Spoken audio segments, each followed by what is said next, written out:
Sir queen அப்படின்னு ஒரு madam கேட்டிருக்காங்க சார். சார் எனக்கு பெண் உறுப்பில் வந்து அடிக்கடிக்கு அரிப்புத்தன்மையா இருக்கு. வெள்ளைப்படுதலும் இருக்கு. இது ஆயின்மெண்ட்லாம் யூஸ் பண்ணா நல்லா இருக்கு. திருப்பி நான் ஹஸ்பண்ட் கூட செக்ஸ் பண்ணும்போது திரும்ப வந்துருது. ஆனா ஹஸ்பண்டுக்கு இந்த பிரச்சனை இல்ல அப்படிங்கிறாங்க சார். இது பெண் உறுப்புல இயல்பாகவே ஒரு ஈரம் இருக்கிறது, வெட் ஹோலா இருக்கிறதுனால, கொஞ்சம் கொஞ்சம் கிருமிகள் இருக்கும். அதோட பூஞ்சை காளான் இருக்கும். அவங்களுக்கு சில பெண்களுக்கு தொற்று அதிகமா இருக்கும். இன்னும் சர்க்கரை இருக்கான்னு பார்த்துருங்க. சில பெண்களுக்கு தொற்று வேகமாக வரும். அதுக்கு 2 காரணங்கள். ஒண்ணு, நீங்க ஹஸ்பண்டோட செக்ஸ் பண்ண உடனே, பெண் உறுப்புல ஒரு அமிலத்தன்மை இருக்கும். கிருமிகள் பரவாம இருக்க. விந்து காரத்தன்மை. விந்தும் இந்த பெண் உறுப்புல அந்த இருக்கும்போது நியூட்ரலைஸ் ஆகி, அதில பாதுகாப்பு இல்லாம போயிடும். அந்த அமிலத்தோட பாதுகாப்பு இருக்காது.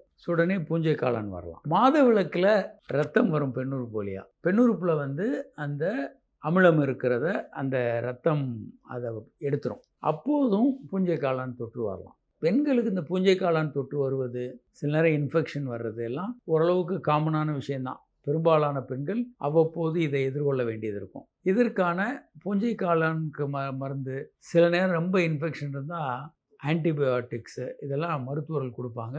அந்த க்ரீம்ஸ் எல்லாம் தடவிக்கிட்டிங்கன்னா பூஞ்சை காளான் கிருமிகள் எல்லாம் போயிடும். ஆனால் திரும்ப வரும். ஏன்னா திரும்ப இதே சூழல் இருக்கும் இல்லையா? பெண் உறுப்புல ஈரத்தன்மையும் அது ஒரு வெட் ஹோலாக இருக்கிறதுனால திரும்ப ஃபங்கல் இன்ஃபெக்ஷன் செக்ஸ் பண்ணும்போதோ அல்லது மாதவிலக்கு முடிஞ்ச உடனேயோ வரலாம். இது நீங்கள் சரி பண்ணிக்க வேண்டியதான். இதில் ஒன்றும் ஆபத்தான விஷயம் இல்லை. திரும்ப திரும்ப வரும், நம்ம சரி பண்ணிக்கணும். சார் விக்கி அப்படின்ற ஒரு நபர் கேட்டிருக்கார் சார். சார் நான் வெளிநாட்டில் வேலை செய்து வருகிறேன்.